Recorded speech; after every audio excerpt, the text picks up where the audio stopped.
story is about someone who lost a long-term friendship, not over money, not over betrayal, but because they took a bedroom instead of sleeping on an air mattress.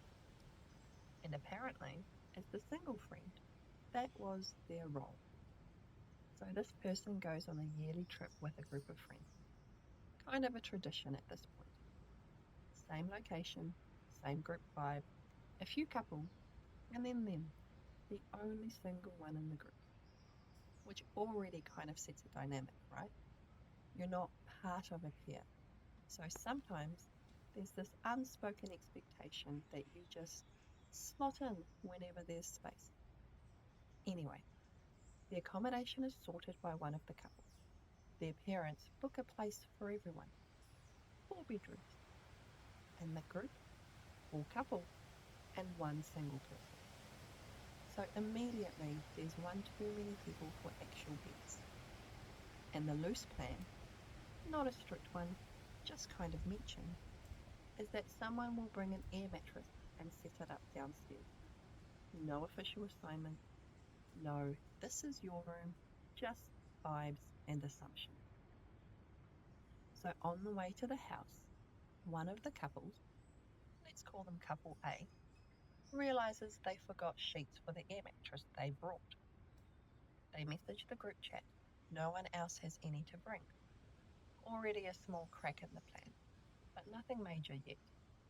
Then they arrive first. It's just OP and couple A. And this is where it gets interesting. Because instead of waiting for everyone to arrive and sort it out as a group, they just kind of decide. OP asks if it's okay to take a bedroom. Couple A says sure. So they both claim rooms. No big ceremony, no group discussion, just done. Then another couple shows up. They take a room too.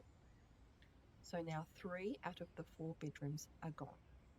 And when the last 2 couples arrive, that's when everything kind of flips. Because suddenly, it's not just we're figuring out as we go, now it's why is the single person in a bedroom? And this is where the unspoken rule becomes very spoken. Apparently, there was an expectation, not clearly agreed on, but definitely felt, that the single friend would take the air mattress. Kind of like, that's just how it works. Couples get priority, singles take what's left. But instead, OP had already taken a room. And not even in a sneaky way, just early arrival, quick decision, done. So now the final couple, the ones whose parents actually organised the whole trip, are left without a bed. And instead of taking the air mattress, they refuse. They go stay at their parents' house nearby. More importantly, they're upset. Not just mildly annoyed, properly upset, saying OP didn't think about them and put them in a bad position. And I think this is the moment where it stops being about logistics and starts being about expectations. The rest of the trip is tense. Like the kind of quiet, polite tension where everyone's technically still hanging out, but something's off the entire time. And when it's over, that couple, the ones who left to sleep elsewhere, end the friendship. 8 years, done.